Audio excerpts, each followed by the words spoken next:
This is the latest from the Laramie Live Radio News Center. Today I have Jean Garrison, who is running for Wyoming House District 45 with me today for a quick interview about her campaign. Thank you for coming. Thank you for having me. Oh, of course. All right, so the first question I have for you is just kind of more of your background. Mm-hmm. Where are you from? Part of Wyoming, outside Wyoming? I'm just a kid from outside Philly, so I'm a little curious to see kind of where you came from and how that's going to... When I was young, we moved to Dayton, Wyoming. Oh, really? Yeah, Okay. so I'm from the Tongue River Valley, which is at the base of the Bighorns. I graduated from Tongue River High School, which is a really small place, about 25 kids in the graduating class, about 600 in the town. And I came down to the University of Wyoming. I'm a graduate of UW in political science. Went off to graduate school and had an opportunity to come back to be on the faculty at the university 10 years after leaving. So I'm a professor at UW. So I'm a long-term educator for 20 years, and I've been in a number of administrative roles as well. That's awesome. What do you teach at UW? I teach foreign policy, international relations. I've taught the presidency, so a whole range of internationally and nationally oriented classes. Okay, so you really have kind of a grip on the politics, especially in Wyoming. It's along with everything you kind of studied. Yeah, the last 3 years I've had UW's community engagement initiative. So I'm currently also direct the Office of Engagement and Outreach.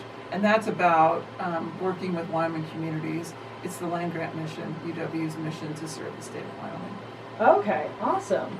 So we got your background, we got your career. Where exactly is House District 45? Okay. Because I know that's a weird question, but... Well, it's an important question because it's a little bit different. So I have to describe it this way. So everything in the tree area west of 9th, okay, it wraps around, though, even abuts Soldier Springs Road, comes up over and gets a big piece of 18th Street. It's over on this side of town.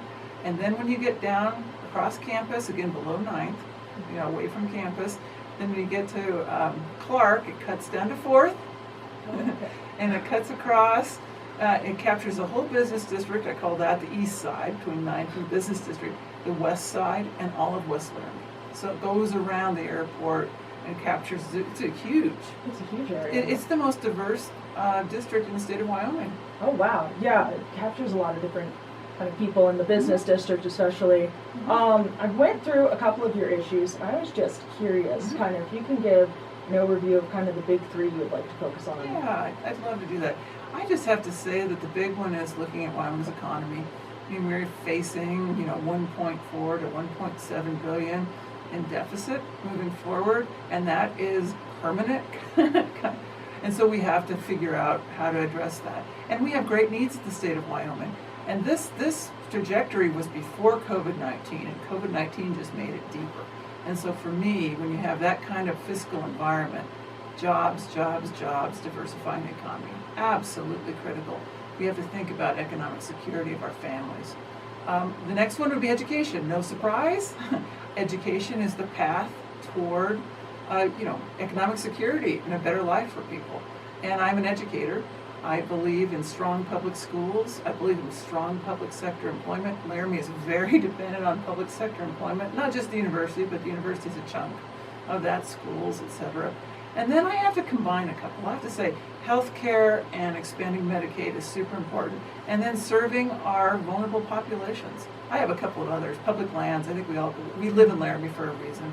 And we want to protect our public lands. Public lands in public hands. Okay. And the vulnerable population would include what exactly? Oh, in this example, I'm thinking of economic vulnerability. Economic vulnerability. Yeah, but I mean children, those that are disproportionately hit. We have one of the highest poverty rates in the state of Wyoming, and that's both in terms of food insecurity. It means that we have very high rates across the state in domestic violence. So I think we have a host of issues that are only exacerbated again by the pandemic. And with the pandemic and you hopefully coming in after the election, if you were to get elected, kind of what would you be able to do for that district regarding the pandemic, if anything at all, through your being in the House? Well, I think I would address it as I would have even before the pandemic, which is I think that the poverty was there, the structural inequities. Those things were already, they just were exacerbated by COVID-19 and the current fiscal environment. So what do? I think in this context, we preserve our public sector jobs as much as possible. We think about how we work with small business to provide, incentives for one job, which might, and then has a leap, kind of an effect of creating additional jobs. So I think in a community like Laramie, we have to think about how do we help our downtown business district? How do we help small businesses not only be healthy, but also expand? They're proven, they're in this market. They're struggling, but they're still here. So that's an investment that I think is worthwhile making, even in tight fiscal times. We have to think about where we would invest. And then, of course, so much of our fiscal challenge is in the context of how we fund education. How do we preserve our teachers? How do we make sure that we continue to have a very strong public education system? And that's going to be a challenge because you have a $630 million deficit in that funding. These are huge numbers.